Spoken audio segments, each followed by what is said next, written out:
restore our Gloria to live forever. Bring down the dark regime and know how to unleash eternal power. Lead us to order.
hao ma, Huh? no, oh, I'm just kidding, wrong language. Hello, people, welcome to the SLE stream. I don't Don't know why I pretend you decided speak to. another language. That was just gibberish. No, that was Mandarin. Damn, I bluffed. Yeah, you got me. Anyway, we have Ragnarok against Gucci Yin. I can't wait to see what Mikus is thinking about this matchup, whether he's conflicted on who to root for, because, I mean, at this point, he basically Yeah. supports Ragnarok, right? But I will be joined, well, I am joined by Algren for this exciting matchup here, and for both these teams, quite an important fixture. Yep, very much so. It is definitely going to be a heartbreak for Mikis tonight. There's no scenario in which he wins. I think. Well, actually, I guess he's probably hoping for a 1-1 or something, which, yeah, which is also what Pepper just said would maybe be one match fixing, because apparently one win will guarantee either team to go to playoffs, no matter what happens in the next match. Yep. I did see that there's a lot of teams actually still very close to each other in the standings, and I think there was like a point in chat earlier that one team at the bottom is only like 3 wins away from like first, and that's just kind of what Swiss does Hmm. for you. But at the end of the day, like winning matches against higher opponents helps you in your seeding as well. So every game still actually does matter. Yeah, every game does matter, but talking about opponents that are higher than you, these two are neck and neck in the scoreline, 8 and 4. But weirdly enough, they come from both different sides of the coin. I think Gucci Yin arguably is underperforming, which is a bit crazy when you consider that they are in the top four. But I would consider that this roster is underperforming. Whereas Ragnarok is, I don't want to say overperforming because they're not necessarily like a weak team, but they are doing significantly better than they were doing last split. Yep. I think there's still time for them to drop off. No, but like this is what I kind of expected. I think I was expecting them to make playoffs, but I wouldn't expect them to be top 8. But right now they are. So definitely congrats to them so far. Hopefully for them they can keep it up. But yeah, I think what you said about underperforming Gucci Yin, I kind of agree because I literally said it last night. I think that Yeah, to Sanix, like Yin just needs to get their stuff together, right? Because I think yeah, that this team, when you look at it coming into the split, you felt like they're instantly top 3, and they dropped games where you just feel like this shouldn't have happened. Like dropping 2 games to the Black Flag Sailors, 2 is like that's too much. Like if it's 1, then I could have like seen it through. Then I could kind of excuse it, but then also like losing some really bad games where you would think like, how are we losing this dominantly is also just like a bit disappointing to see. So I hope that they can really turn it around and show a dominant performance here. And on that note, that's also what I said on the podcast, though. And I think it's maybe a bit surprising that Ragnarok is here, but you have to go back and watch last week. They faced Solaris, which I think would have been a 2-0 for Solaris, but they faced Solaris when they had 2 subs. So either Ragnarok is actually just really good and those subs are really good players, or Solaris was significantly weaker and they cheated themselves into an easy 2-0 there and got to the top of the standings. But now it's also up to them to hold on to this and not drop right back down. yeah. There's a lot for Ragnarok moving forward, but I think when you take a look at their players on paper, they might not be a standout team. But I think someone like Just Ryan has so much value, especially with the current rule set. Um, like he might not be the highest rank, but in terms of experience, he is a CWL champion, if I'm not mistaken. Correct me if I'm wrong, of course, but he's got plenty of experience underneath his belt. And a player like that, it's almost like Elo doesn't matter because he's got experience. Like he could be plat for all we care, right? He's got experience. He's been there. He's won tournaments. Let's be real with ourselves. I know people get ahead of themselves with the level of the SLE because FIFA cards get made of them, but the level of the SLE, it is plat diamond. It's a plat to diamond league, and someone like Just Ryan, yes, on paper you look at him, you're like, oh, he shouldn't be a threat, but take a look at his games. He definitely is a threat. There's a point in which people really need to start putting some respect on Ragnarok's name. And as much as we meme Mikis for, oh, you're just being a fanboy, I don't think this roster is in a place that is surprising. I think they deserve to be where they are. And I think coming into this game particularly, I do have a favorite, but it's not by a long shot.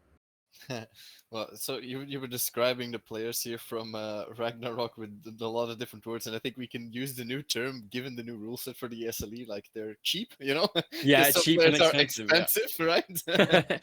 So it's, I mean, it's just kind of a fact, right? Because like you literally have to pay points right now to get it in there. But Yep. yeah, no, I think to the credit, because I have been critical of some of the too much I don't know blossoming words that we can make us use for to describe the Ragnarok players.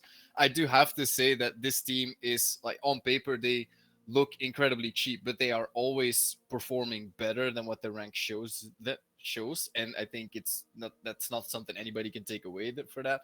And I hope they can actually keep playing at a high level and actually contest with a team like Good Chiem, because that would look really good for them. And I'm hyped to see if they can actually make a strong playoff performance, because I think they dropped out rather fast last time.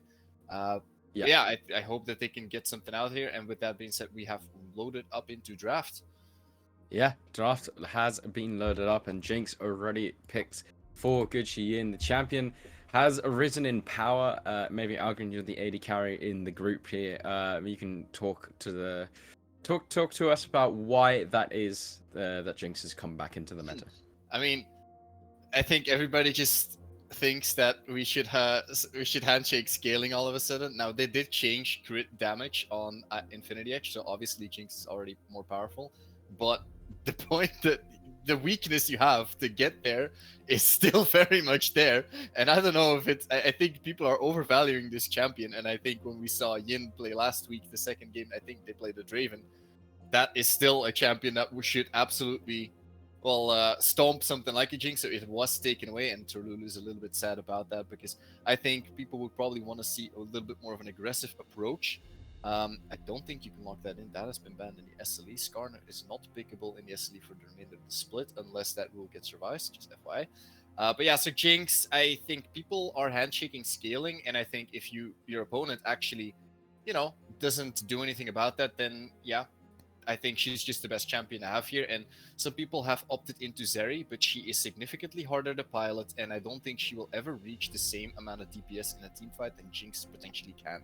So right now, Yin are already winning in draft for me, just based on the ADC picks. Yeah, and there's always this weird SLE specific meta that appears where it's like champions that maybe shouldn't be as powerful as they are, just like for whatever reason, are the most broken champions in the SLE, and I think Jinx definitely is one of them. And you have to question, the fact that games in the SLE almost always go to late game. You'll very rarely see a game in the SLE end before 25 minutes. A lot of them go to late game, and I really do think that is the biggest reason as to why Jinx is powerful.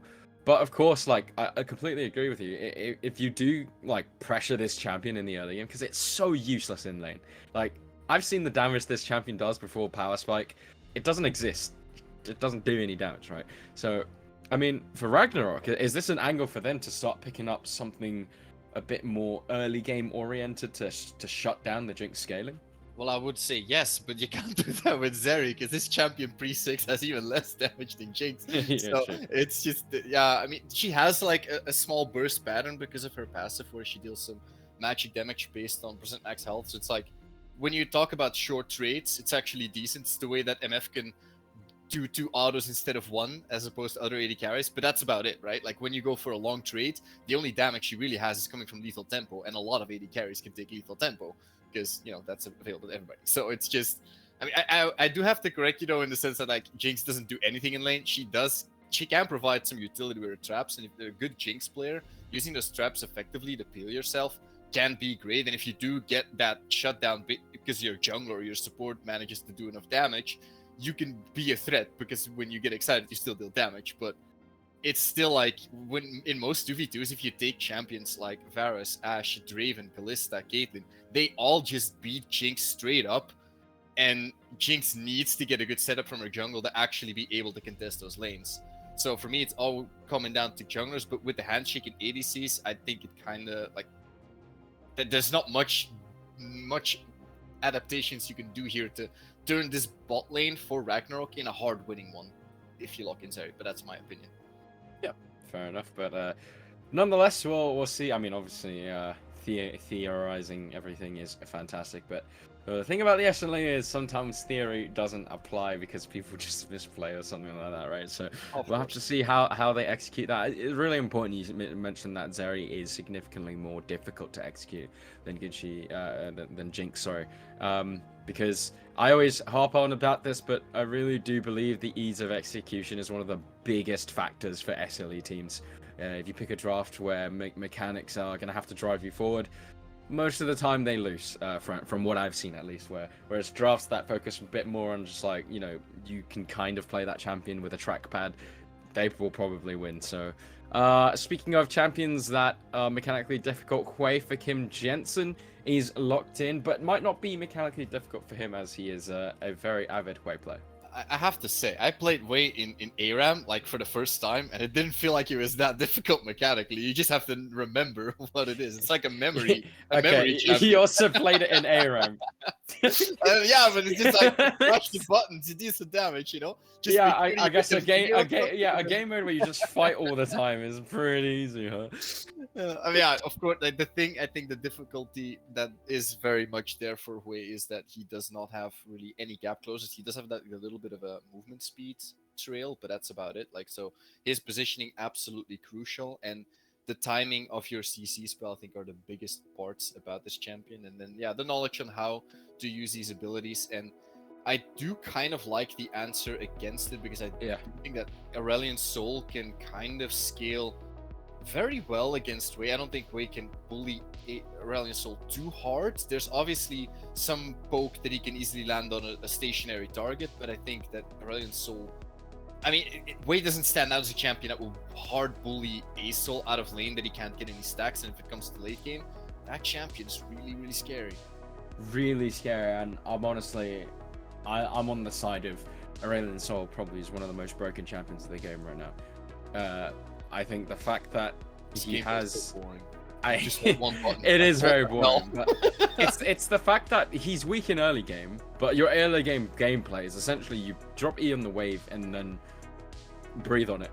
That's it. Yeah, that's you all just do, hold right? that Q. That's all you do all game. Like, you just press E and then breathe on minions, right? And then once you get items in, once you get Stardust, your gameplay is breathing on champions. Instead of breathing on minions, you breathe on champions. Oh well, doesn't he stun himself when he Qs? No, he can actually Q whilst flying. Yes. Oh, don't we just kill him after the fly? No, because it resets on kill. So yeah, I really do think Asol is one of the strongest champions in the game, one of the most difficult to deal with. And I think when you think about strong champions in the meta right now, one of them is Jinx. Dealing with Jinx is viable. There's a lot of champions in the game that can deal with Jinx. There's not a lot of champions that can deal with Aurelion Sol. And when you think of some of Aurelion Sol's biggest counters, like Cassio, Sylas, for example, I mean more specifically in this game, like Cassio and Sylas. I say that about Cassio, it's fucking OP here, but he blind picked. Sylas might not have fitted, and so I think in the context of this particular draft, Aurelion Sol is looking very, very scary. And when you pair that up with the setup of the team, the Gnar ultimate with the Jack stun and the hostile takeover from Renata, that's where the Asol can really, really power through. So really, really good pick here from Ragnarok. Yeah, I do actually like the composition that Ragnarok has kind of put themselves together, because I've seen some Jack's jungle, and if this champion gets like 2-3 items, it has like so much ability haste, and it can basically 1v9 fights where you become invulnerable to auto attacks and you just jump all the time. I've actually seen literally 1v9 games. It's actually terrifying, but of course he has to get there. They took the Poppy as a response to not let him jump in that freely. It is a harder one to react to. It's maybe not that predictable every single time, but the Poppy taken there into the jungle for JL to kind of like make sure they can get the peeling for the Jinx, create that space. And I'm a bit surprised that they blinded top lane, but Aatrox is one of the best blinding top laners anyways. And answered with an R. I hope he can keep track of the Gnar bar. And then they got themselves like a decent team fight, but I think the key piece that they're at, the Renata with the keeping somebody alive there, because Nautilus is gonna try and get one person to get popped, but denying that get excited from Jinx can be really pivotal in these team fights, and when Aso gets more time in a team fight, when Zeri gets more time in a team fight, they just generally start to take over even more and more. Yeah, definitely. And well, I think this is pretty exciting, the two drafts. I can imagine once the late game team fights come through, they're going to be so chaotic. They're going to be so crazy. And we're going to see either massive outplays, big AoE ultimates, or, resets from Jinx. I could. This is honestly one of those games I'm looking at the champions and being like, one of these two teams could get a pentakill. I could definitely see that happening. So I'm really excited. But one thing I wanted, yeah, one thing I wanted to kind of discuss during this 3-minute period is we kind of touched on Yin being an underperforming team right now. What would in your opinion, what would you pinpoint as their biggest flaw right now as a their team? biggest flaw is very obvious in chat right there. Sanix is literally win trading here because he's betting on the enemy team to win. Like, what is this? Like, he's just trying to get points right now. He's literally hedging his bets. Either he gets good stats or he gets points here. I don't know what he cares more about because this guy's weird, but but a more serious answer, what is the problem? I think it's hard to pinpoint like one thing. I think last time, personally to me, the game that they lost against Deviant Infinity, that one is most fresh in my memory, was personally, like, I think that their draft was a bit weird to then still focus on playing for a bot lane that was clearly like meant to be a weak side and be good at weak siding, while not really getting ahead in mid and top. And once the enemy got some leads, they just started to control the map, and all they did was kind of like, I don't know, keep on farming, because their draft was behind against the split push comp when they wanted the team fight, and they just never really got to do their thing. So I think it's kind of like a combination of draft that went wrong there, as well as like prioritization on what to play for. I think this time around, you did draft yourself a Nautilus, and I mean, it's on Riggs. He's got apparently some very sweet hacks. They're not detectable by, what's the system that League has put in there? Right, Vanguard? Yeah, the Vanguard. Yeah, Vanguard hasn't picked up his hacks just yet, so those hooks are absolutely point and click apparently, like Emmy's done. So hard for Zeri to get out of those. But if they can play around bot lane, they can get their Jinx at least in a comfortable position, because I don't think it's always about getting the Jinx early kills. It's really just about getting those bases and that priority, so that you're always first on objectives. Then I think that would be fine. I think last time they tried maybe too hard to get kills and died in the process, and for this draft, you're looking very solid if you can just get a lead on the map. Yeah, I have to agree, and I actually think one player I wanted to give a highlight to is JL in the jungle. I think in the games that Gidgey have looked good, he's been such a big facilitator. My mind dates back to that Vitagen game where he set up a turret dive onto Ant at like level 3 and then just set the pace. Like, Dutch wasn't able to do anything at all that game, and weirdly enough, he has been on the opposite end of that. I think a lot of the games where they have struggled, especially the Black Flag Sailors series, I think he definitely made some interesting calls. Certain pathing wasn't ideal in it, etc. But I think I hope, or at least for not to be biased, I hope this Gidgey team will find a bit more identity once playoffs begins. Obviously, they got to get there first, but I am definitely interested to see how this team grows. But on the other side, Ragnarok, talking about growth, touched on their growth from last split to this split, and they are really coming into their own, having kept this exact same roster from the previous split. Yeah, they are looking right now to contend with the highest teams in the league. One of them is on the chopping block for them today. Let's see if they can actually chop them down and chop some wins on their side more for the bracket to get them a good playoff seeding and get through that first round, and potentially a good matchup there that you can actually get to the second phase where you can actually go into the loser bracket and you're allowed to drop even a series. That would be, I think, if they make that the second stage, I would already be really impressed, because I think this team, this is the team to me that has no business being there, but it's always there. So it's really good to see actually that they actually managed to get very close to well, the top of the league, and there's 24 teams in the league this time, so I think it's very impressive. what Yeah, they yeah, do. very, very, very impressive indeed. But yeah, on the chopping block, Gucci but one that they are, I guess, um, you know, with the performances that these two teams have put out, they're split. I don't think this is as one-sided as people may think. I do think this is quite a close contested game because, in my opinion, I would say Gucci they still really haven't figured out what they are as a team. Whereas I think Ragnarok, whilst they might not have as individual talents, they've clearly got their team identity like nailed to a T. So it's almost like two opposite sides of the coin here.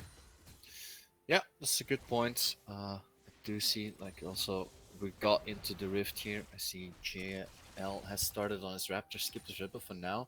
That's like a path you usually do when you're trying to invade later on. To get your red buff a little bit later as a pickup, because every jungler wants to use his red buff. It's a very good trade here for the Aurelians on level 2. I'm a bit surprised.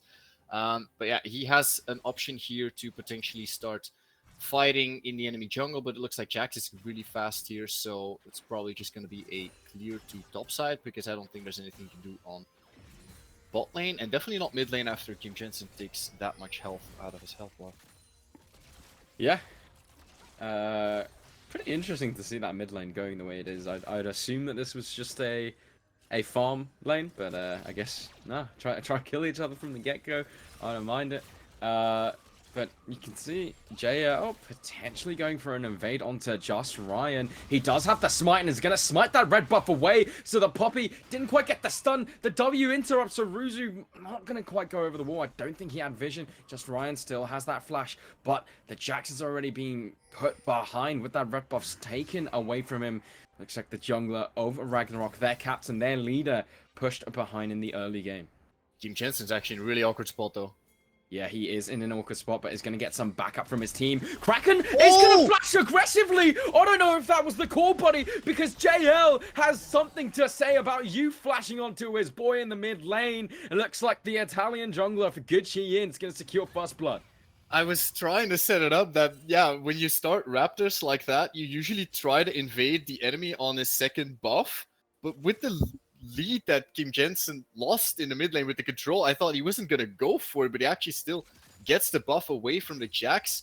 And yeah, Kraken almost, he just overcommitted. He didn't have to flash. Aesol, his breath can get blocked, so can't finish the kill on Kim Jensen. And Kim Jensen, in my opinion, kind of oversteps by actually backing that up after losing that trade so early, but gets kind of bailed out, gets an assist under his belt, is down a bit of CS, but with that assist goal should be very much even right now. Yeah, and I mean, also you're I mean, not too unhappy being slightly behind in farm here with your Poppy securing first blood, but yeah, really well played. But I have to say, Kraken going a little bit too aggressive there. I think flashing forward on a champion that scales to get a kill, which is a bit of a flip, is not always recommended, but we'll see what happens here. I mean, unfortunately for Just Ryan, he is a little bit behind, so Poppy will have the edge for now. We'll see how the game progresses. Yeah, and with this, the point of the path is usually also to pick up your Raptors ASAP again, because that's like one of the most farmable camps close to mid lane. But he's also warded out here, but I don't think that Yin saw Just Ryan there. I think he didn't step out of the bush, if I remember correctly. So they should only know that, yeah, Jax's camps are spawning from bot to top, so they can guess where he is, but they don't know for sure. They have really good vision around this dragon, though. It has spawned right now. Grubbers are up on the map. It looks like, oh, Chiel's actually using a very creative way to get in there unseen and start this dragon. Bot lane has also recalled, so I don't think there's going to be any contest here. Jinx can just shove this out and join up there. Jax is moving to top side. He doesn't even know right now that Poppy is on there, so he doesn't know that he can start the Grubbers no contest. So this might be a really good tempo play for JL. Yeah, really good as well, and you can see no pinks came out onto him when he started that up. So absolutely no information. Now. This is going to be taken. Well, they know now. Yeah, Sanix did walk over there, but you see, Seabreeze was moved up here to make sure that these Grubbers get secured. As it looks like Ragnarok will just have to settle for that. Well, yeah. When did she lose Flash? Yeah, well pointed out. Ialias does not have flash on Zerion. Could be in a sticky situation here. Yeah, I really love this play from GL here, but because they showed so late that they were on the Drake, the support Seabreeze is backing up the Grubber call, but it does mean that, yeah, he's Oh, not back Seabreeze. to lane anytime soon, and he's going back, but you should not walk like that, buddy. Yeah, Seabreeze gonna drop a control ward in the bush. The Hex Flash gonna secure the stun over the wall, and JL calls his partner in crime, Riggs, to secure the kill as Salix gets an execute in the mid lane with the Super Mega Death Rocket. And it looks like Gucci Yin are just controlling this early game tempo. I thought that this Jinx was smoking and just did not know where Seabreeze just was, and it was a big fat miss, but it was a big fat snipe in the mid lane. I did not see the health bar of Kraken, but that is obviously very nice pickup here for Jinx, who got herself uncontested waves and uncontested plate, and now a free kill. That is looking like a very nice early game. Has picked himself up a call as well. He's set up for success, and yeah, we can see here in the replay that Seabreeze is just really not respecting the fact that they are controlling this blue side quadrant, as Aelius actually walked away from the tower earlier because he knew that he would get dove. He knows that this jungle quadrant is very, very scary, but I guess they didn't give him the memo. Oh gosh, Ruzu gonna win out on the 1 versus 2. Q3 I've gonna seen land. this before. Yeah, we have indeed seen this before. As Just Ryan only has a longsword for damage, and I think Ruzu is just gonna style on his opponent completely. The Q and E over the wall, gonna land that sweet spot, meaning that Just Ryan will fall, and the 1v2 outplay for the Aatrox in the top lane gets completed. Is that when you just say go next? Oh man. That just hurt me. Like, you're ganking that lane to help him out and you die to him. Just barely though, but what an outplay from Ruzu here. Actually, you can see that this guy has played this champion a lot and it works blind. Damn. Very well. Yeah, really, really well indeed. And at the moment, it just seems like everything is going to the side of Gucci Yin. We said they have had some rough games, and underperforming is being kind of the name of their split. This is what they can do. This is their potential. They can just completely take over games, run over teams, and we're seeing that here. They are potentially looking for a dive. Alias does have his summers back up. Poppy looking like he's going for the Grump right now with the cannon under tower. If they're not going now, I don't think they should go later either. Unless they're just trying to do the greedy thing, get a Grump and a dive, but I would not recommend that. So they will, but they still might do it though, actually. They don't have level 6 on Nautilus. I don't know if he gets it on this wave. Maybe that's something they were waiting for. They do not, but they're going for it anyways. Yeah, potential dive in the bot lane. Keeper's verdict gonna throw away Alias, and it does mean Seabreeze is just going to fall underneath the turret. Riggs' Ignite is going to get the kill credit for that one. Once again, JL dictating the play, but it looks like Squirrel Uno reverse cards his opposite number and finds a kill back in the top lane. Okay, I had no idea what happened there, but apparently... Oh, Kraken standing still just to breathe, and, well, it looks like the... Oh my god, he is just going to... Oh. Wait, what did he... Was it Scorch or something? He had 2 HP, by the way. That is tragic. I mean, it must have been a flying minion auto attack, I think. Oh, that could be as well. Yeah. It was... too late for Scorch. Yeah, well, maybe. Surprisingly, because... Surprisingly, Argon, I mean, you can take this replay, but I love solo kills this game.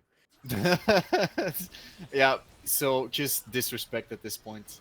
You just stand still when there's no wave left, and yeah, oh, the caster minion, it goes invisible there, but MVP. It was actually still tracking him, and it did land late. But I mean, to be honest, if you're living on 2 HP, then you didn't deserve to live at all. Whoa, that is crazy. I can't believe you've just said that. Oh, is that such a controversial opinion? My bad.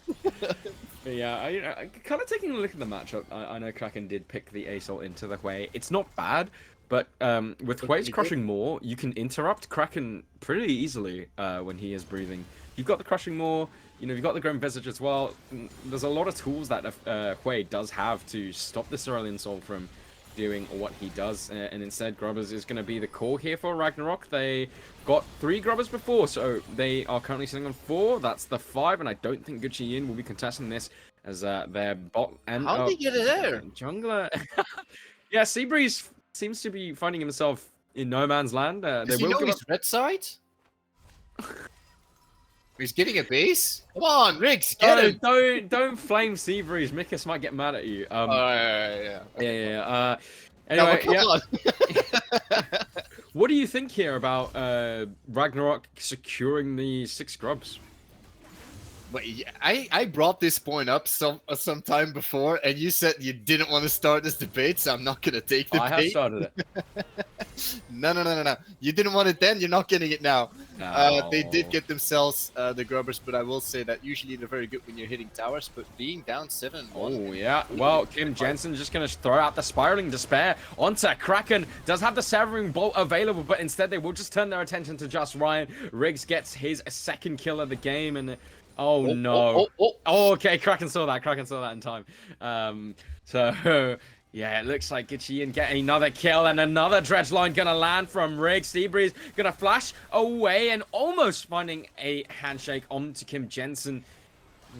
Looks like Ragnarok are just left to chase plays as opposed to make any themselves. Yeah, well, I mean, they actually tried on mid lane, but they just don't respect that Riggs is completely free up on the map. The bot lane tower has been taken, so yeah, support is unlocked and leashed on the map, and that's a scary prospect because Riggs with the cheats is here. Actually, he missed 2 hooks right now out of 3 seen on the screen, but never mind, we're gonna keep the storyline alive. Yeah. But yeah, so I was talking about the grubs. It's good if you can hit towers, but with this game state, it doesn't look like they can hit a lot of towers. The only tower they've touched seems like his top lane. So yeah, if you can't hit towers, you can't spawn grubs, you can't really get use out of them. So I'll prefer the Drake. Yeah. That's a very good point. I'm so glad you started talking about grubs versus drakes, but that's a really good point. Like 6 grubs is nice and all, but if you're not progressing through the map and if you're not able to actually push any turrets, it doesn't have very much value, which does seem to be the case here with Ragnarok's only kill being a 1v1 in the top lane. The rest of the map currently essentially on fire. Not a single plate. It looks like those mid and bot turrets haven't even been touched. And it just looks like Ragnarok, they're holding on to dear life here in game 1.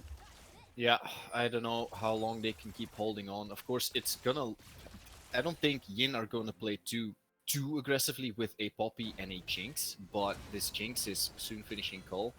They're definitely going to keep on moving the Jinx around to pressure towers, and if you're going to respond, it's just going to be incredibly difficult, but they're going to try a play here on top side, though. Yeah, they're going to go for a play onto Ruzu. This didn't work last time, but a bit stronger is Squirrel and Just Ryan, so they will be able to cleanly secure that kill. We didn't even use any key ultimates. The Gnar is still available for Squirrel if he is to use that. Oh my god, Riggs. Jesus Christ. The dredge line is going to find Seabreeze, and it's just going to be another kill. This one...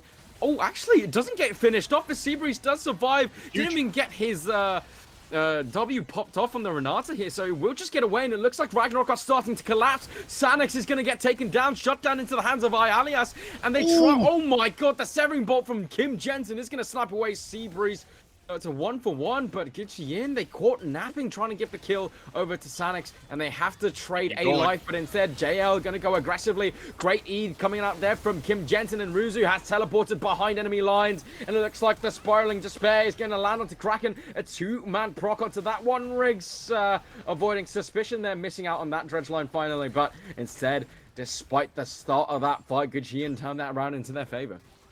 Just Ryan trying to get the Herald throughout all this, but yeah, great response here from Gucci Yin to somehow a losing fight to turn it at least into a winning one after all. But this is what happens in a team fight if you don't get excited, you don't pop off and burst these fights.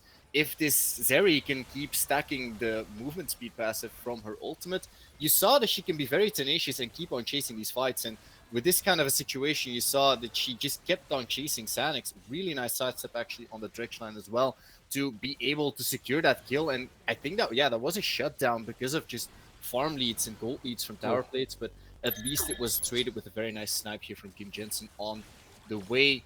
So at least that was traded up. And we, at the later half, we did see Ruzu coming through here with a TP to also get a flash on Aso, which I think is very important for the next fight. Means that the Aso cannot really fly in too aggressively if he does not have that summer spell.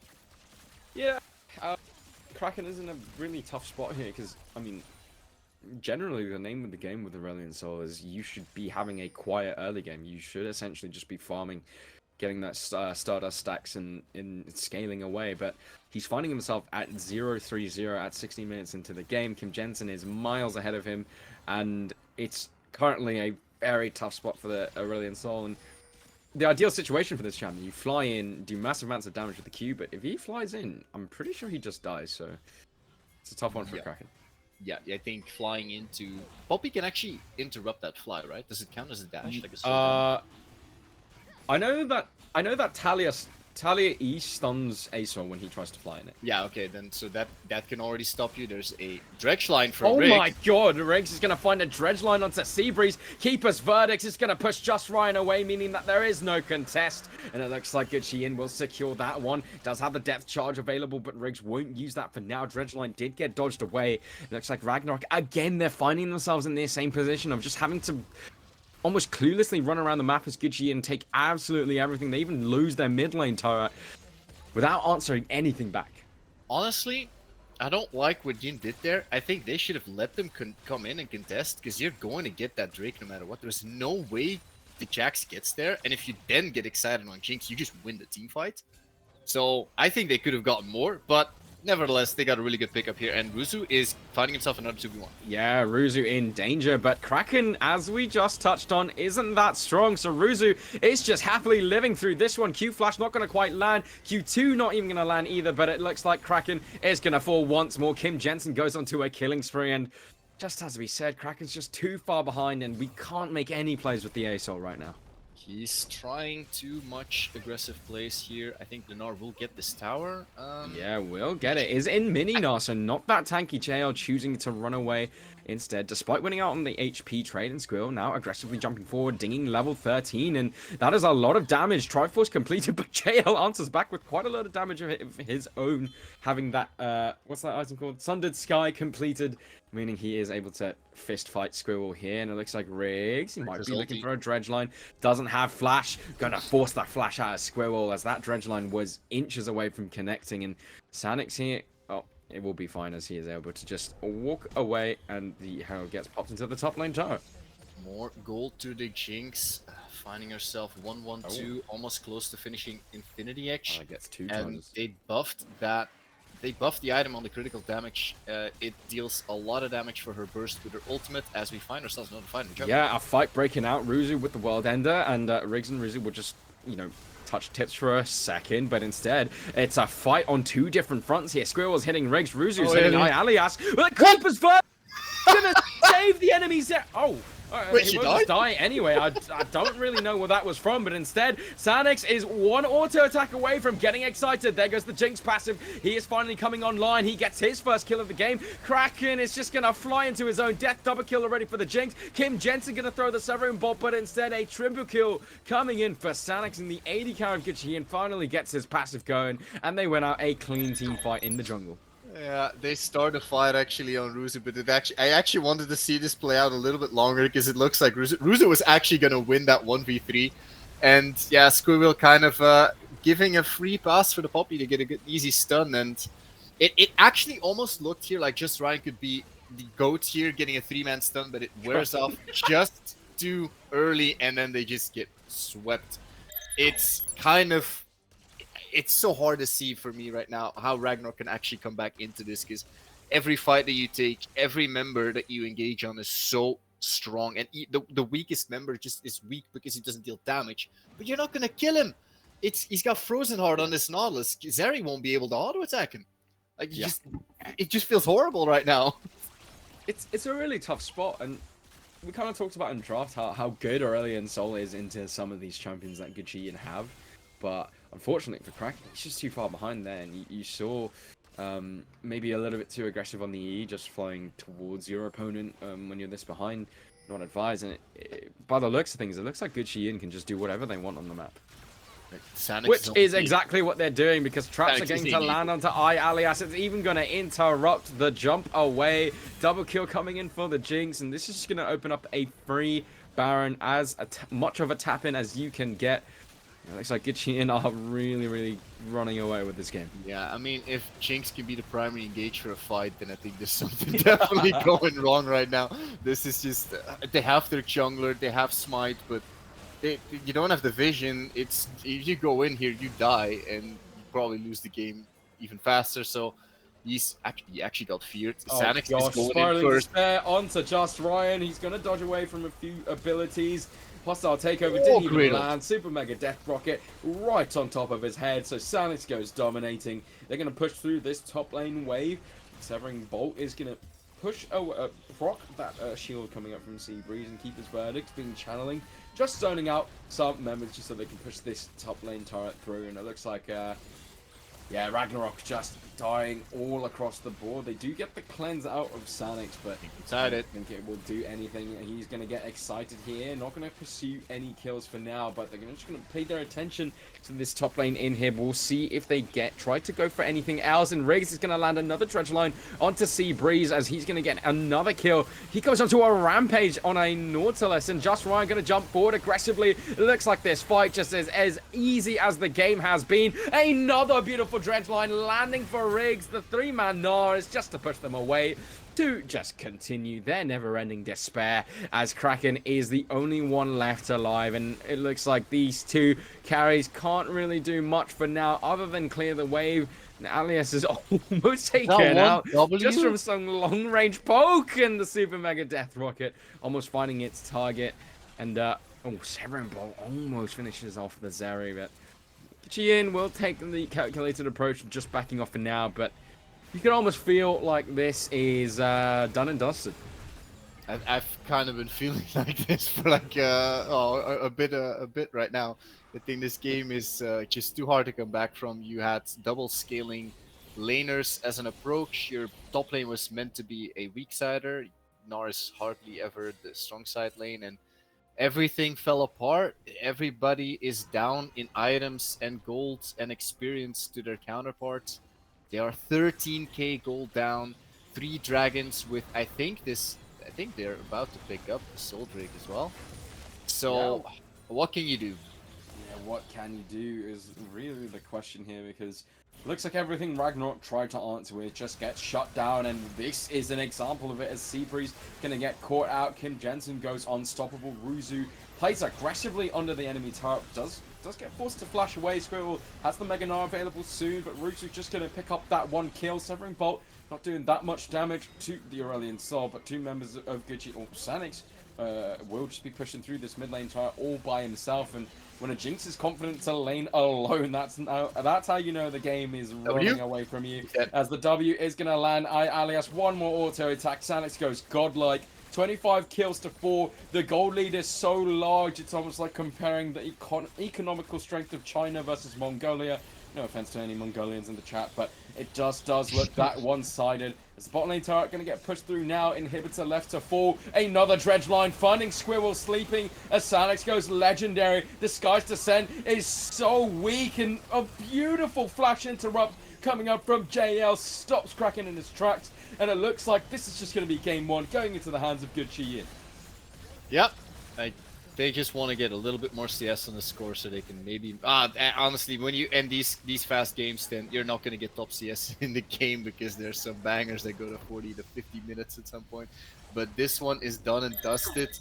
Kind of looks like business as usual for Yin to honestly stomp Ragnarok out of this first game.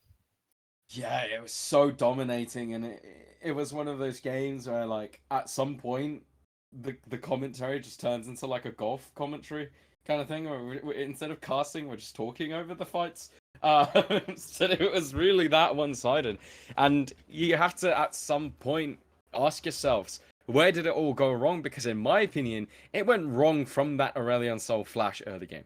Yeah, I 100% agree. I think that is where you had your pressure, and I think pressuring Kim Jensen out of the lane there was enough. Just go back to your lane, get the lead, get priority.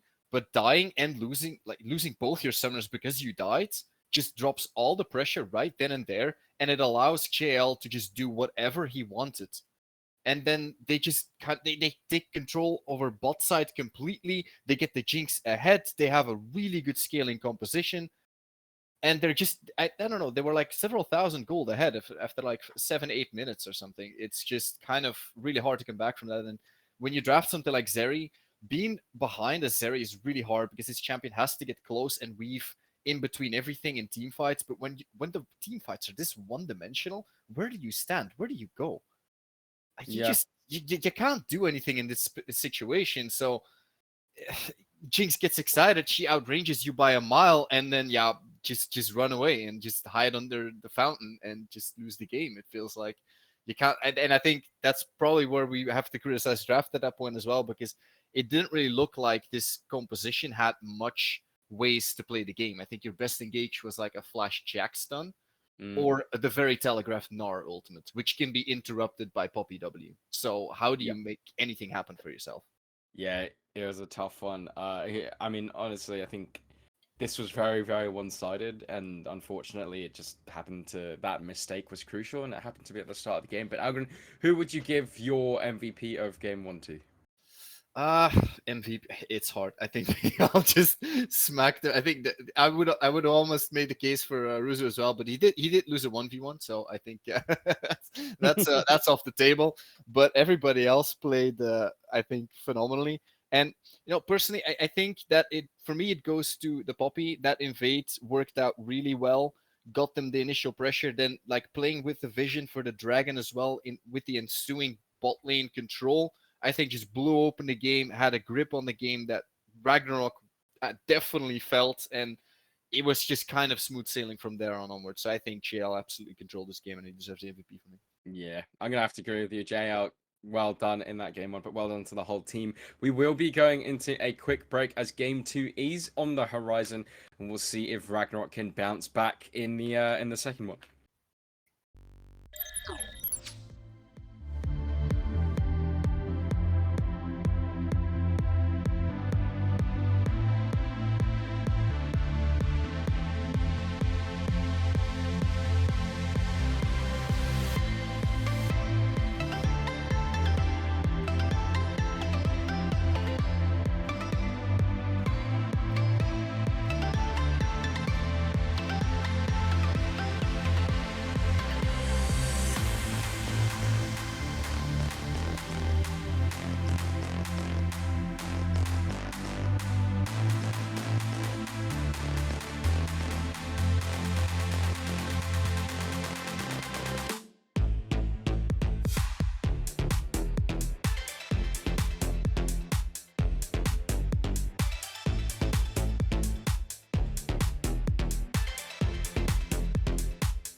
Hello, everyone. Welcome back to the SLE. We have game 2 coming. It's cooking. It is brewing, stewing in the pot. All the flavors are combining. And speaking of flavors, that last game for Yichi was mega tasty. And fortunately for Ragnarok, they did get blown out the water. But I feel like they are a team that won't get too swept away by a result like that. They will just be heading into this one refreshed, clean slate, and fighting back, hopefully. Yeah, you say that it was tasty for Gucci, and probably in terms of stats, but as a viewer, personally, I have to say it was a bit vanilla.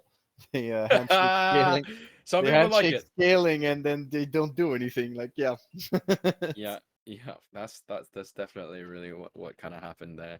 But this game too, what's the adaptations you think Ragnarok need to be making?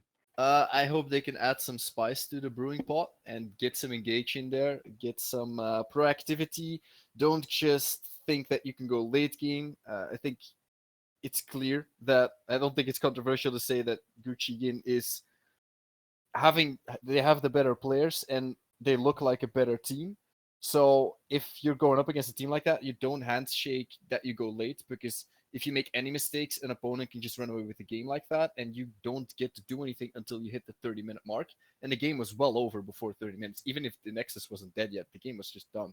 So they need to be able to give themselves some tools to make plays with, get yourself maybe an engaged support, maybe something that has a more straightforward attack pattern in the jungle, like a Volibear or a Xinjiao that can has an easier time engaging, because I think with Jax it's always like when you see his stun, you know what's gonna happen, right? So it's like very telegraphed, Yep. as well as he has to use his flash almost to get to you anyways. So I would want to see some more spice in those roles, and don't play a scaling mid laner if you're also playing a scaling bot laner. I think you would want to mix that up so you can at least have one lane that can play proactive and fight with you. Yeah, I think that is exactly what I was kind of thinking Ragnarok need to be doing differently. But, you know, new game, new them, as we are straight already into the draft, and Aatrox taken out here. And it looks like Ragnarok, maybe the game plan for game 1 wasn't that great, because now that I think about it, Ruzu, Aatrox, Kim Jensen, Hui, Riggs, Nautilus, these players, these are their signature champions. They got what they wanted. They almost got their, like, you know, ideal scenario in terms of what they like to play, and you can see it's all starting to get banned out, or not exactly all of it, but the Aatrox at least, and hopefully it'll be a different sort of look this time around. Yeah, they do adapt here for top lane immediately by banning away the Aatrox. I think it's kind of too little too late, because Aatrox is like probably the go-to pick they had prepared for blue side, because you have to have somebody go blind on blue side for your soul lanes. But this time around, Yin is on red side, so they got themselves a very easy counter pick pattern open here. And we see again a Zeri for Ragnarok. Personally, I'm not the biggest fan of it, and I hope that I get to see Gucci and punish this scaling champion. I think Zeri is definitely one of the answers here where you can play very proactively. Nautilus is still left open in the draft. There are obviously other champions that could go very aggressive and punish them right out the gate. And honestly, just never allow the Zeri to get to the scaling point. They will pick themselves a Gragas. I think that is theoretically a flex. In theory, it's like a four-way flex. The only role it doesn't play is like bot lane, ADC. But I think for this team, I think it's JL and Ruzu who potentially play this team and play the Gragas on this team. And it's going to make it hard for Ragnarok here to choose a blind, because they can put this Gragas top lane. I don't think it even has bad matchups in top lane, and in jungle, they can always put it if they have a very good counter pick ready for whatever you're trying to blind here against Ruzu.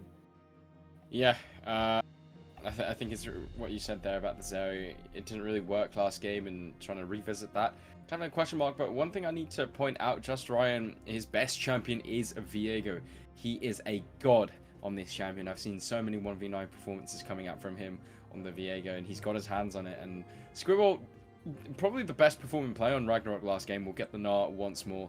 So I prefer what Ragnarok are going with this time around. I feel like when you are, I guess, the underdog against a favorite, sometimes you just gotta throw the playbook out the window, screw the draft, screw optimal team composition, and just play the champions that you're the best on.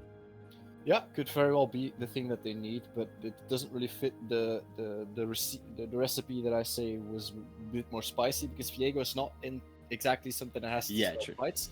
And well, what I'm looking at here right now is probably something that looks incredibly similar. They already have drafted exactly 2 of the same champions, and Viego kind of functions the way Jax does.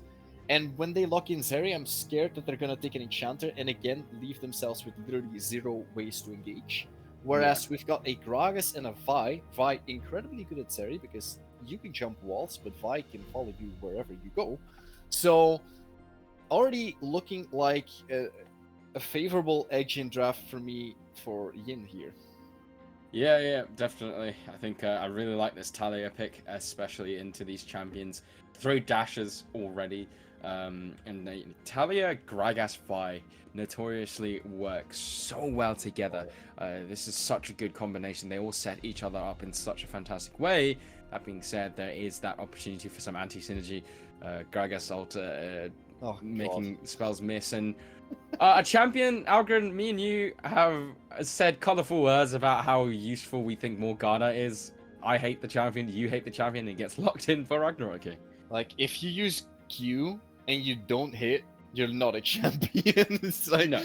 I don't know. Like, I get the theory, the Black Shield to deny the knockup from Vi. Sure, that's all great, but like, you're literally down a champion in draft right now. So like, it's the thing is, like, people always play this in lowly when they see like Thresh or Blitzcrank or Nautilus, right? And then they think, yeah, I can just Black Shield the hook and never get hooked. And guess what? These champions can do other things that will make you panic or make you choose the wrong target. And then the entire point of why you pick this champion doesn't work. Also, they can just break the Black Shield, by the way. It's a Talia, it's a Gragas. They can just throw the barrel on top of the Vi ultimate before the Vi connects and still knock you up. So I think I think one of the biggest problems with this champion is like its Black Shield, although it is useful to some degree, you can only really put it on one target. I've seen so many times Morgana's getting caught out, Black Shield gets put on them, and then the enemy team just go like, all right, well, now your AD carry is going to die. And then the Morgana just quietly walks away as the ADC dies. Stuff like that. I'm not a massive fan of Morgana. What you said there is true. Once the Q is down, what do? You kind of just walk around for a while until your Q is back up.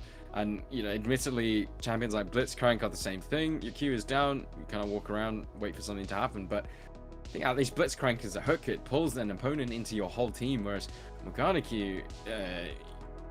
Let's not also brush over the fact that it's one of the slowest spells in the game. If you have a mouse, you can probably dodge that ability. So yeah, Morgana locked in. Not my favorite, but obviously it's a flex pick from what I'm seeing. At the moment, we don't know whether that Morgana is mid or if that Nico is mid. So I guess I'm pretty sure that is going support, but yeah. Yeah, probably. I mean, if I can also rant a bit about the bot lane macro is where you have like range supports, right? And they're usually good at getting pushed because they can harass the enemy ADC and like they pressure them to get the wave control. And if you have the wave control, you get the vision, control the lane, harass even more. But now they've counterpicked you with a champion that can, even if you land binding, I think you literally don't out DPS Soraka Kai'Sa right now. No. And Soraka has a better time harassing Zeri than Morgana has of Kai'Sa. And if she starts Q, she literally can't harass with spells because there's a wave standing in your wave. And if as soon as you lose control over the wave as Morgana, like, how the hell are you ever gonna land a binding that, as you said, it's one of the slowest abilities in the game. As soon as you pick up boots, you almost outrun it. That's obviously a overstatement, but it's just, I mean, honestly, I could see Kai'Sa with like boots and then using E and Ghost. I think she can literally outrun the ability. So yeah, I don't know. Yeah, I mean, this isn't our podcast, so maybe we should save the Morgana flaming for another time because, you know, with the drafts rounded up, as much as that Morgana pick, it is a question mark for not just me, for you as well. I do like what Ragnarok have done here in terms of flipping the switch. It's completely different to what they did in game one. Sometimes when things don't work, a lot of teams can just pivot to the exact same thing, even though they just got blown out the water. Like what Ragnarok have done here, something in the SLE that I'm quite critical of teams is being one-dimensional. I think what Ragnarok are doing here is showing that they do not have this one-dimensional playstyle or identity, and they are able to do different things with their draft. So we'll have to see. Obviously, Kraken picked a scaling champion last game and decided to play aggressive in early game. backfired. This time on a champion that can actually benefit off playing aggressive in the early game. So this could be exactly what Ragnarok needed to do. Yeah, my rant about Morgana was just because I know we have some time to talk about it, but I indeed also I intended to talk about that, Nico. I do like that pickup because that is one champion that, of course, usually it does require flash, but it always pays off very well to get like a multi-man Paw Blossom. Yeah, It's definitely something you can play with. It stalls the fight also massively for Zeri to kind of weave on in there, and if they can burst one target, Viego does get to take over, and I think Nico sets it perfectly here for a Viego with the damage coming through from the Zeri ultimate with her like extra add-on zap as well. I think they have definitely a strong team fight here that allows them to fight back already as of level 6. So in that regard, it's looking a lot better.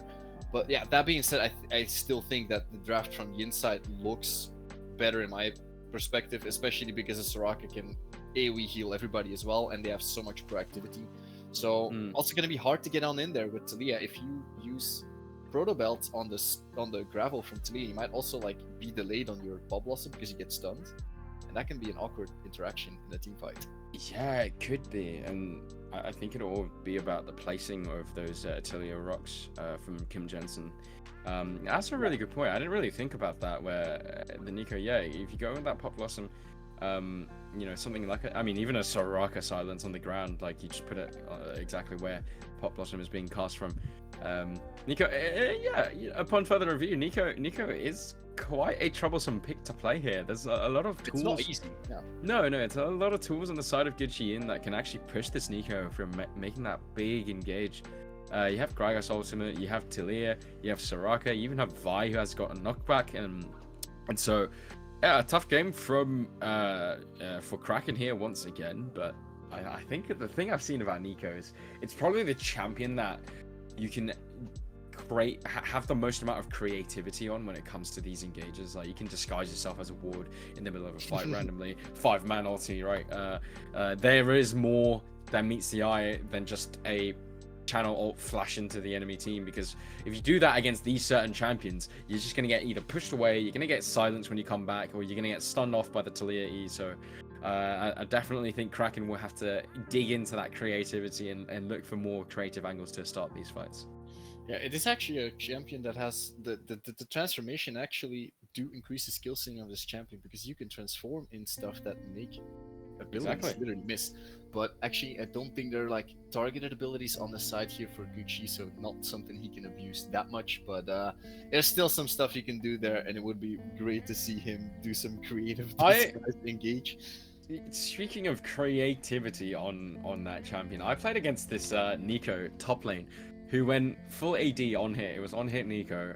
He played a lot around disguised himself as a minion, and in the top lane, you know, killing a minion, you don't one-shot it in the early game, but you need to kill the minion in order to get Nico out of the disguise. And so the minion is doing the damage that an on-hit Nico is doing to you, but like, so it essentially kills you faster than you kill it, even though it's disguised as a minion. Yeah. It's crazy. I remember playing it. I was like, what the fuck? Why is this minion so strong? And then he comes out and kills me. And I'm like, oh, it's not a minion.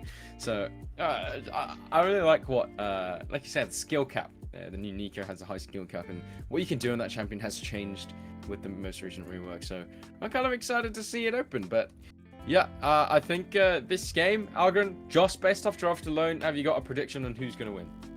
Just based on draft, because if I have to take away the nameplates, I think it's harder to predict this kind of draft. But I'm not a big fan of Morgana, like ever almost. I think Gnar is also not exactly the best champion in the top lane either. I think Gragas is like something that it does require skill. So if you don't look at the nameplate, it might like be a bit iffy to predict that the Gragas is a good pick. But if you do pick Gragas, you tend to be good on it. So I think from that regard, I do like the combinations that we have for engaging and playing proactive on the side of Gucci, because people believe that scaling is again the name of the game, and I never think that playing proactive and aggressive is off the table. And I will predict for that reason that the red side draft here is just better.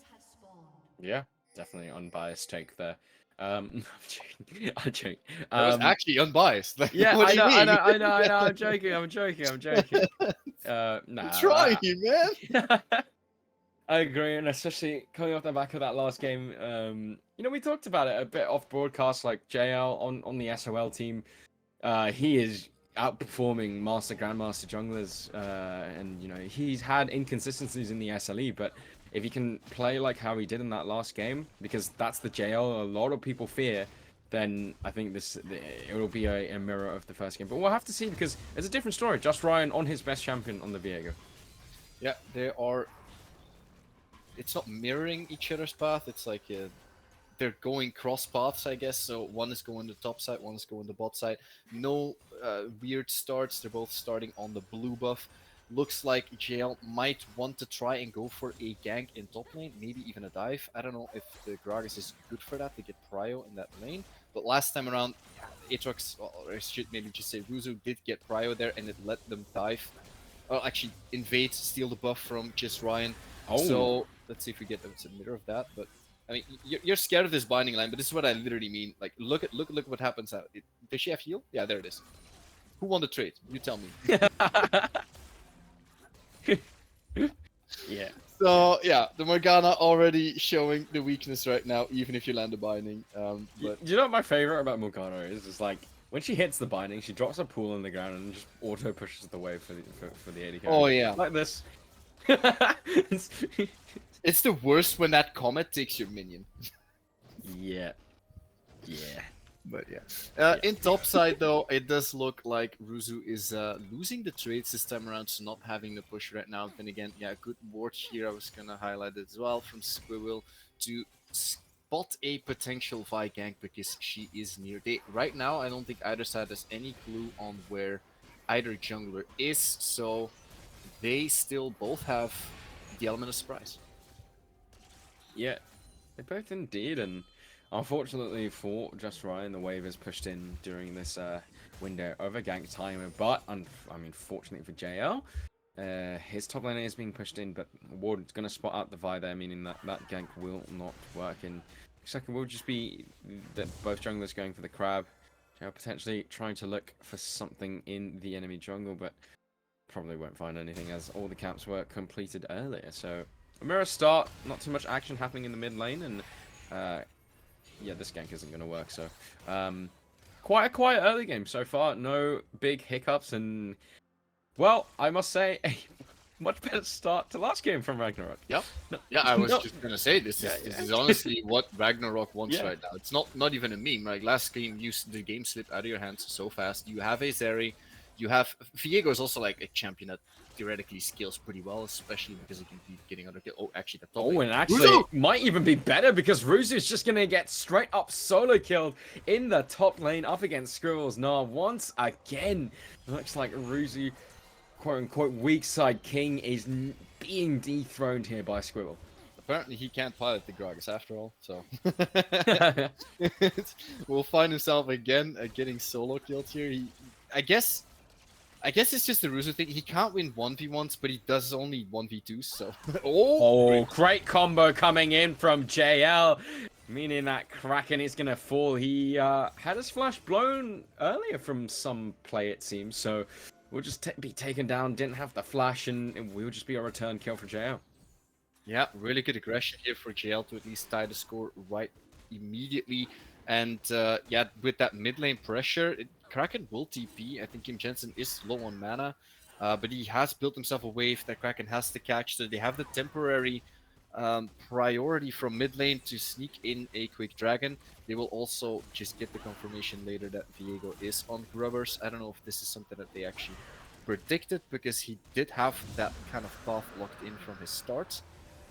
As they have secured themselves a Drake, they will soon see the confirmation that the rubbers are taken by Viego, as they're now just going to steal each other's chickens.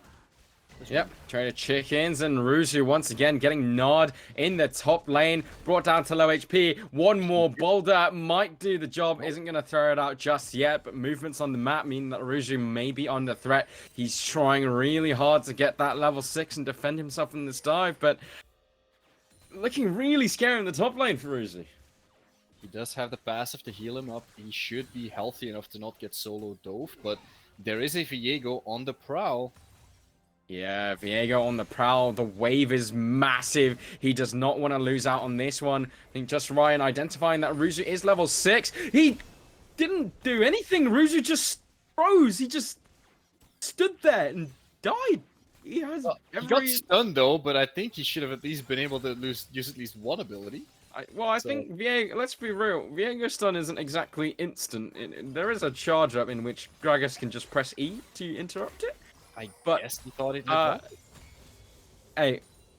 hey, mechanics are hard. Yeah, I mean, this is what I said, right? Like, apparently Ruzu can't fight this champion after all. He gets killed a second time in the top lane, and for the first time this series, Ragnarok finds himself in 1,000 gold lead.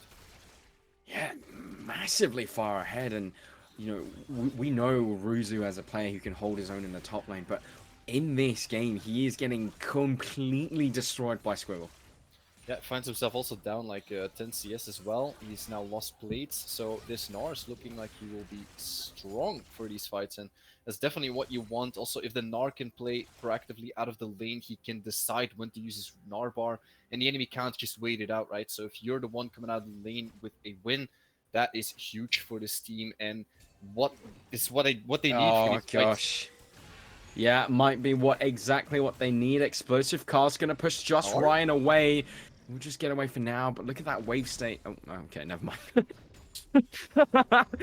Squirrel just throws a house at it and just breaks the freeze. But yeah, a tough situation for Ruzu. Looking at almost 20 CS down, 0-2, and he might be doing a Kraken in this game too.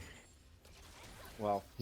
I don't know. I'm sorry. I'm so sorry. I mean, Kraken. then obviously the answer here is for Sanix to buy Kraken Slayer. It's definitely the way to go right now. He's well on his path there, so he's prioritizing himself good. his first item, That was and good. his call is thank you. It's responded with a call on Zeri because she wants to scale. I do hope that they do somewhat more proactive stuff on bot lane because I don't like Kaisa just sitting there and farming. So hopefully the Vi will find a level 6 gank because she has dinked level 6 on either mid or bot. If you go mid, you can always send your mid lane or bot lane to do the job that you didn't do with your ultimate for Sanix to unlock this Kaisa. And I do want to see a little bit more proactivity there around the Kaisa one way or the other because I do think that if this just keeps on farming, then it's looking really good for Ragnarok. Yeah, super good, and scaling. I think I would give it over to Yin, but once that mid game hits, if this Gnar can get himself into the fights and land big ultimates, it's going to be super scary. Doesn't seem like Ruzu can do much at the current moment in time, but of course Gragas, not necessarily a carry champion, can still provide a lot of utility. But yeah, right now Skull having a stellar laning phase, and hopefully he can keep this going. Yeah, he's doing very well so far, as we see on the minimap that Vi is pathing towards bot side, so I get a little bit excited, but we see some more fighting. Gosh. Yeah, another fight in the top lane. Explosive cast this time is very good, so we'll just even out the trade, but that does mean that defensive ultimate is no longer available, and just Ryan hanging around on the top side. It's going to be his goat bun to start those grubbers up. We'll get, how many grubbers did they get the first 3? Yeah, they did. Yeah, so this will be their 6th grub, which is a good start and a much more useful. You can utilize that a lot more this game than last game. Pro tip: you can see it on the scoreboard. Actually, you will see the grubber icon in the middle between the, I think, Baron that is and the tower. So you do see 6. Is that oh, it's a herald actually. Pepper told me, so thank you. Okay, I didn't know. I thought it might be something else. Whatever. Anyways, they will manage to get themselves 6 grubbers. The dragon is yet to spawn, so Yin doesn't really have any response to it. As Ruzu is trading aggressively. Yeah. About to turn mega. Trading aggressively, probably not advised, and Ruzu will just flash away from the Heartbreaker. Fortunately, Ruzu coming under more heat, and he did survive that one. Just Ryan almost had to fall, but now blowing his flash will be flashless again. Squirrel has now taken 3 plates in this top lane. 3 plates, 23 CS up, 1 kill ahead. And it looks like top lane is being a scary situation for Gajian. Yeah, I mean, it's still a really good gank there. They get his flash, they get a plate, they blow the TP. it will mean that they do drop priority for this dragon, and Vi immediately jumps on this opportunity to take this uncontested, and it will at least even out that they lost 6 grubbers. But I think 2 Drakes is looking really good, because if you're looking at a Zeri who wants to scale, but you have the dragon advantage, there's not too much to be scared of, at least in terms of jungle objectives. And they spot a Morgana, which means that this alias Zeri is all alone. Yeah, he's gonna get taken down. Jail's one of the best junglers in the SLE when it comes to punishing mistakes, and the Morgana being missing, meaning that it will just be a kill. And Ruzu, I don't think he's gotten the memo, because he keeps aggressively trading onto Squirrel, and it doesn't work. How many times has this been your downfall? And it's gonna be again. Kraken's gonna roam into the bot lane. A 2-man Pop Blossom forces the flash out of Riggs. Seabreeze, great dark binding there to stop JL in his tracks, and there goes the Soul Shackles. He's gonna flash forward to secure that kill. Seabreeze, can he land another Q? It will indeed. Sanix is gonna get the kill credit. He would trade one back, but instead it looks like Ragnarok in this early game are taking over this game. Ragnarok coming up really clutch right now. They're actually starting to get a solid lead here as they come out on top consistently in the 1v1. As we can see here, Squirrel dominantly taking another solo kill. And I have to highlight that Sanix, when he walked back after killing Zeri under tower, took 2 tower shots, and that is why he's solo and Riggs is solo. So they lose this fight, as they're going to shut him down and get kills on the Nico, the champion that will multi-man ult you. And in the meantime, as we come out of replay, they also pick up the first tower of the game, going over to the Gnar, very much deserved so. And Yin is not performing like we see last game. No, and this was our criticism of Gucci Yin. One game they can look like the best team in the league. The other game they just look like they're a bottom tier team, and it looks like this time around, like Ruzu, definitely. How many losing trades do you take? You know, at what point do you realize I don't win these trades?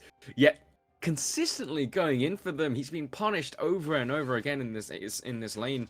0-3 now. He doesn't have a turret. Looks like Sanix is going to get punished as well. He steps up for absolutely no reason, and Kraken is there to punish that one. Alias is going to take him down, and Gucci Yin, they are breaking at the seams. So, yesterday I spoke to Sanix, and he told me that, well, it's either one or the other, right? Like, if we are hard-winning bot lane, then Ruzu's inting. And if Ruzu's hard-winning top lane, bot lane's inting. I mean, Ruzu's kind of inting top, but I don't really see a hard-winning bot lane here. So, Sanix kind of sold me a lie here, as he just completely disrespects the Nico, being off the map, not counting the minions, and gets caught. Yeah, it's going to get caught, and I think JL has spotted out a Nico. Kim Jensen going to try and collapse onto that. There goes the cease and desist. The combo is going to come through. No Pop Blossom, and Kim Jensen going to clean that one up, and despite the side lanes being on fire, looks like the mid jungle of Gucci Yin are playing to their names, and well, the SLE champions of the team, and it's probably why trying to hold down the fort and keep the consistency going. Yeah, really good pickup here, good punish. That was kind of greedy pathing from the Nico Kraken there. Starting to kind of start rolling, but then kind of drops the ball here by disrespecting the jungler's presence. And yeah, I think as a result, he will also lose the bot lane tower. So that will at least even the tower score here and give some needed gold back to Gucci to start to close the gold deficit here. It's actually 2k in favor of Ragnarok, something I really didn't anticipate after watching the first game, but here we are. Here we are indeed in a 3-level gap, well, 2 levels now, in the top lane. And what's scary now is Squirrel, which, like, as you can see, just does have full access to top lane camps. This Gnar is not within touching distance of anyone in Gucci Yin. I think if you enter the stratosphere of Squirrel right now, he will probably just kill you. And you're kind of just in this position now where you have to leave Ruzu in the top lane to try and claw himself back into the game, but you can't do anything to help him. No, you cannot. If you move there, then you're going to get attacked on the other side of the map, and they have a Nico to start playing very actively here as well, as just Ryan's also going to pop the Herald, because they do want to pressure this mid lane tower, as Ruzu's actually abandoning the top lane to back up this play. So I don't think it quite finishes the tower, just not yet, as they will be able to keep their tower alive I think, a little longer, but it's so close to falling. But this is a team fight. Oh, yeah, great Weaver's Wall, and Just Ryan is going to get removed from the map. A 3-man Pop Blossom coming in from Kraken, but his team aren't there to follow up. It looks like Ruzu has chosen to group up with the team and benefit off that, as the team fight win does go in favor of Good Shi Yin. They get the shutdown on the Viego, and it looks like, although Skrill will get this tier 2, they lose out on that team fight and the Dragon Soul. A great map rotation there from Kim Jensen to punish this aggressive move to create a 5v4, as your top laner was just too busy pushing these waves. And you are very fed, Squirrel, but you do have to try and get that lead to the rest of your team, because Gragas doesn't need a lot of gold to use the CC values from his body slam and his explosive cask. So very good answer here to this Herald push attempt on the mid lane to punish them and get them some kills on the board as well. A third dragon. Ulti, Kim Jensen. Yeah, exactly. This ultimate coming in here just cuts off Just Ryan. I think Just Ryan's like the worst person to lose at the start of a team fight, because this is the Viego. Yeah. He wants to get resets, and he's just getting picked off immediately. It's Yeah, just exactly. kind of a disaster for what they were trying to do. At least they did manage to get the mid lane tower, but they're not creeping further ahead, and that does worry me a little bit if they're going to make mistakes on proactive plays like this, because you do need to keep this clean if you want to run away with this game. Because right now, Yin is seemingly clawing back, and they're at the verge actually of a Dragon Soul, and I still prefer that over Grubbers. Yeah, indeed, especially when that's Infernal Soul. Once Infernal Soul gets locked in for champions like Talia, like the Kaiser, it gets really scary for some of these units on the side of Ragnarok. But I think the biggest thing for me is Squirrel is still a bit of a menace, and he's going to find a jump onto Kim Jensen. The seismic shove is going to pull back the Gnar, but will just flash away to safety. And now Squirrel potentially in danger, because there's a teleport behind him. Cease and desist on the Gnar. This is a pretty big shutdown. Kim Jensen doesn't quite land the combo, but will pick up the shutdown. This is disaster for Kraken. Sorry, for Ragnarok, as Just Ryan is now left to run. The Void Seeker will find a snipe over the wall. Seabreeze now the next target. Morgana is a very useful... Oh, Kim Jensen is going to jump underneath the turret, but the wish from Sorok is going to keep him alive, as Alias is going to die. Just as I said, you black shield yourself, your AD carry is going to die. And just like that, Gucci, and they catch that Gnar shutdown, and they turn the game completely 180. A beautiful team fight from the side of Gucci, and exactly what I'm highlighting. You have to play it clean, and you didn't respect the TP. You don't respect the positioning of the team from Gucci, and they're first to collapse on what was almost a solo kill for Squibble, but a necessary flash from King Jensen to stay alive, get another pivotal Weaver's Wall in, as we actually get another team fight coming in here. Yeah, another team fight. Squirrel this time going to be the one teleporting in, and look at the damage that the Gnar is able to put out here. Ray's going to try and keep his jungler alive, will not be able to do so. Mega Gnar is ready, and a great flash away from Sanix, but Riggs now the target. A great explosive cast to keep his support alive coming up from Ruzu. Looks like Seabreeze going to do Morgana things, walking around and not do much, but Kim Jensen going to try and defend this mid lane turret. What the fuck was that? I don't know if I'm allowed to swear, but I have, because well, I hope Just Ryan got the invoice I sent him, because it definitely looked like he did. Because yeah, Algon, thoughts on just walking past the entire enemy team in tier 2 turret? Well, contrary to popular belief, it's not a good idea. But, you know, we gotta try it sometimes to know, right? So that just kind of happened. A really good tempo play, actually, for Squirrel to make his own TP play, as he just was punished by one, to try and get another, well, lead in the game, as they just kind of lost it on the previous fight. But they will, Gucci managed to get out of it, and then they fumble as they try to pressure even more on that second mid-tier tower by losing your jungler. So there's nothing you can do in the jungle then, as well, as Baron has spawned now on the map. And yeah, it's a bit unfortunate. It's what I said before. You can't make these kind of mistakes if you want to beat a team like Gucci Yin right now, because you had a lead, but you're kind of fumbling the ball now several times, and it's putting Yin in a position where they look, honestly, from the eye test, they look like they're ahead when they shouldn't be. Yeah, exactly. And Gucci Yin found themselves in a tricky situation, but now they are finding themselves ahead and potentially on the mark for a Infernal Soul. And Rusev doesn't have TP yet, by the way. Yeah, he doesn't have TP, but is. Oh wait, it's 40 seconds. Never mind. I thought it was gonna spawn in a second. They were all positioning for it, right? Yeah. He will have the teleport available for when this spawns, but you can see Ragnarok understand the assignment. They cannot give this over because I feel like if Infernal Soul gets secured, it will be a really difficult game. And JL potentially getting caught out here. Great silence come out from Riggs, keeping JL alive. But crucially, the Mega Gnar is a little bit early here, and Squirrel, I don't think we'll have this for the team fight. Yeah. Wait, he does. He just needs to build the rage bar. Oh wait, yeah, it's spawning. It's timing out. Yeah, that's out, what you meant. out. Yeah, I didn't realize. Yeah, that is kind of a big problem. I Yeah, guess he was big. looking for a pick, it didn't work, and now he doesn't have the tool, and this is going to be one you need to contest.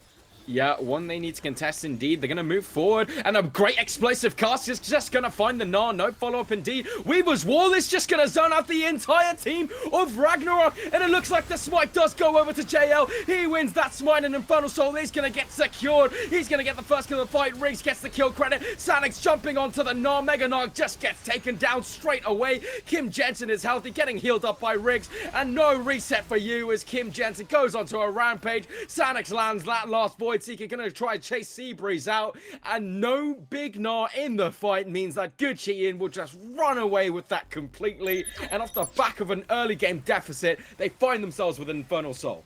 A beautiful Weaver's Wall forcing just Ryan to take the smite fight, and the denial of the Pop Blossom as well. But at the same time, I have to credit Riggs here with the Soraka healing, keeping everybody alive. That wish did so much work there, and Ryan just can't finish any other target. He got one, but that's it, and he's not getting any other resets. He can't solo carry these team fights. They all need to be popping the trigger at the same time, but the Nico doesn't quite reach there. The Gnar doesn't have the ultimate, and Zeri and Morgana just got zoned off completely, so the team fight is quite convincingly going towards Gucci here. Very convincingly indeed. If I'm not mistaken, only one person fell from Gucci, I think.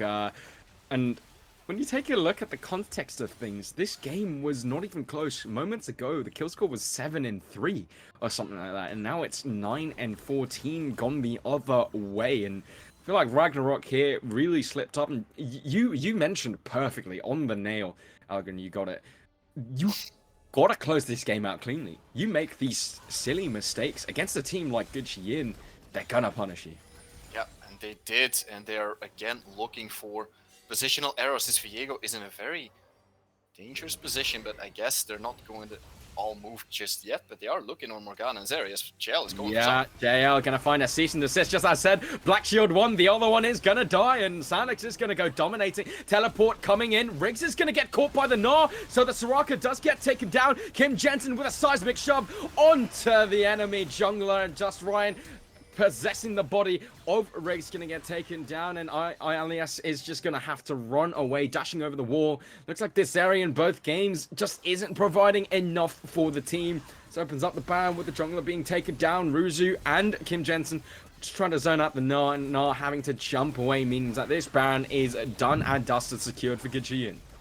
Yeah, Yin pulling off a very good trick there. They expose the Soraka and say, hey, come take it, give us your jungler. And yeah, there's just no Baron contest here. They have to walk away. There's no smite on your side.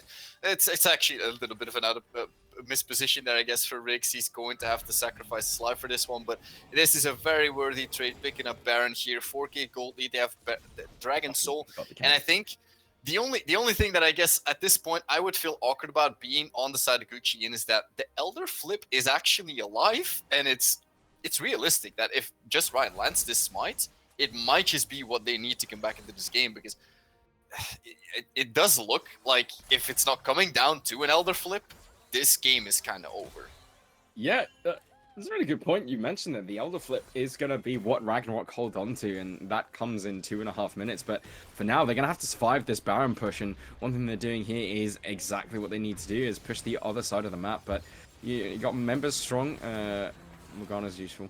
You got members strong pushing through this mid lane turret, and I don't think there's anything Ragnarok can do to try and defend this. JL channeling the Q over the wall, gonna land it onto Kraken, forcing the rocket belt to safety, and This mid lane turret is getting barreled down. They're pushing through top as well. And JL flexing his mechanics as Sanix goes onto a godlike. The Q flash goes through. Seabreeze is going to get taken down as well. Just Ryan flashing in. Doesn't even get the reset as Riggs is going to keep his jungler alive. And out of nowhere, oh my god, Just Ryan is going to rage quit the game. I've never seen that in my life. Forcing your opponent to rage quit. I don't know. I mean, maybe it was just a disconnect and he reconnected straight away. I hope he didn't DC in the middle of the fight. But yeah, JL flexing those mechanics, the Q flash under the turret, and with Riggs keeping him alive, gonna pull off that team fight very successfully. And with the inhibitor down, that Elder Flip becomes so difficult. Yeah, the mid inhibitor picked up here a great way to play these fights, and you see JL kind of bluffing at one time, and then as soon as you use that black shield, he's committing to it fully, and there's no way back. And the worst part of all of that is actually that the Nico flashed backwards with her ultimate, which means she doesn't have flash for another 5 minutes just to try and get out of a play that you also lost in. So now, how do you play the next fight? That's a great question, Algren. Not a question I have the answer to, because to be honest, Gotta be a minion play at this point. yeah. I mean, to be honest, the sad part about this game is outside of Squirrel and a few dives from Just Ryan, the rest of Ragnarok just haven't turned up. They haven't done anything. Is JL gonna jump forward aggressively, cease and desist onto Seabreeze, combo coming in from Kim Jensen as he goes dominating. Oh my god, the Pop Blossom doesn't find anyone, and Ruzu gonna one-shot Alias away from the map. Squirrel is a mini Naso, won't be able to do anything, and this Gragas is looking completely different than what he was in the lane phase, starting to one-shot his opponent. And then the damage coming out from Sanix. JL, just for fun, kills the clone of the Nico as they start pushing through this bot lane turret. Weaver's Wall gonna zone out Just Ryan to get away. Ooh, that's a pretty cool E. Covers a lot of ground there. Wait, does it stay? Yeah. It's kind of hard to see, but yeah. Yeah. As funnily enough, that minion was not a Nico, even though it was completely out of place. I don't know if anyone spotted that. But yeah, unfortunately for Ragnarok, this Elder Dragon 2 minutes ago was possible, but I don't think it's going to happen now. Just Ryan's going for it though, but I think he was spotted on the wave. He doesn't have flash, he does have ultimate, but it's already gone! It's gone. That's gone. Just like that, it's gone, and Ruzu spots Just Ryan over the wall. Sanix goes legendary, 12-2 on the Kai'Sa. It looks like Gucci in there starting to make their bid to close out the 2-0. Yeah, they're not even gonna base at this point. I think even without spending about a couple thousand, probably all of their pockets, they still have an item up, I think, at this point. 10k gold, Yeah. Black Shield just used, and you almost die right through it. Elder, very close! Oh There it my is. god! Yeah. Yeah. Sanix this gonna is power throw a to Kai'Sa Void with Elder. Seeker from miles away, and the Elder Dragon finishes off Seabreeze. Last wave pushing in. Weaver's Wall up, available again. Kraken with a 2-man Pop Blossom didn't even go through because Rosu is just gonna delete him from the map. Squirrel has the Mega Gnar coming through, but it doesn't matter because they are all just going to die. JL goes underneath the turret to sacrifice his life for one more kill. Sanix goes legendary, 14-2, padding the stats, and it looks like Ragnarok, despite a fantastic early game, despite great laning coming out from Squirrel, it won't be enough as Gucci and dominate once more in this game too. Yeah, a bit of a shaky start. I'd rather have seen it a little more dominant, I think, to convince me that that Gucci Yin is the contender for the title. But once they do get punish the mistakes that Ragnarok made, once they actually had chances to win this game, but they made some mistakes, and Gucci Yin gets their lead back. They start rolling and they run away with it, as you can see. Instant soul pickup, instant Elder Dragon pickup, and just closing it out, at least dominantly. Yeah, very, very dominantly. I see in the Twitch chat that the vote says nobody thought this would happen. That's so toxic. But no, I have to say that game, at some point, it was looking like Ragnarok were biting back. But I think one or two players I have to shout out. It's the two reigning champions of the SLE, Kim Jensen and JL. Like, I know I have my personal bias specifically towards these two players. They are some of my favorite players I've ever had the witness to, work with / interact with / know. But That's really definitely them being consistent in this game, holding down the fort, making sure that those two had a good early game, really set the stage for this mid-game turnaround. And JL, like, what a performance from him. I've said this multiple times. This guy is probably the best strong that I've played with. I know he's had an inconsistent split, but games like that really remind everyone this is the SLE champion. This is the guy who won the trophy last split. And if he keeps going like that, it's really upwards from this point from Gichian. Yeah, he played phenomenally. I think he also just really highlighted why Vi does not get countered by Morgana. He played the champion very well, bluffing on engage is still dealing damage, weaving in and out to then at some point go in for the final nail in the head. And with the backup of Soraka, didn't even have to die for it as well. So looking very strong there. I really like the way they play the team fights here. And as you said, I think Kim Jensen had a very good performance as well. Had some really good Weaver's walls there to punish the positioning and enable some of these pickups as well. So working very well with his jungler to bring the game back and bring it solidly into their hands to manage to secure a dominant 2-0 in the end. Yeah, dominant 2-0. And Alcon, who is going to be your MVP for the whole series? I mean, for the whole season, it's very easy. It's definitely JL. He played both games incredibly well, so there's not much I have to say about that. Yeah, I'm going to have to agree with you. JL was my MVP. Such a stellar game. And we said, if he can start playing the SLE games like he does in the SOL, it is just domination. And he did exactly that today. Just Ryan is no easy feat to play against. And I think he made Just Ryan not look weak, but look like more like a spectator than anything in these games. So yeah, well done to JL. But obviously, honorable mentions go out to Kim Jensen. Even Sanix in both games pumped out so much DPS, got so many kills on the Kai'Sa. The snipes with the W was unreal. So big honorable mentions to even Riggs doing the suspicious hooks in game one. Whatever. Everyone gets honorable mentions. You get the point. And tilt proof for Ruzu. Yeah. Well, not game one because he did play good in game one, but We're talking about game two. yeah, top for Faruzu. Well done. No, I'm joking. I mean, those teleports were game changing in some of these fights, so well done to him. But yeah, I think that is it for this stream. I don't know why it just feels somewhat underwhelming because it's just like, oh, well, I guess that's it. But yeah, we will be closing out the stream. Thank you so much, Algon, for joining me. We will have more games to go through. This week, it is a super week, so much more to come. Don't miss out on any of the games. Keep up to date in the Discord server, and take care. See you around. Bye.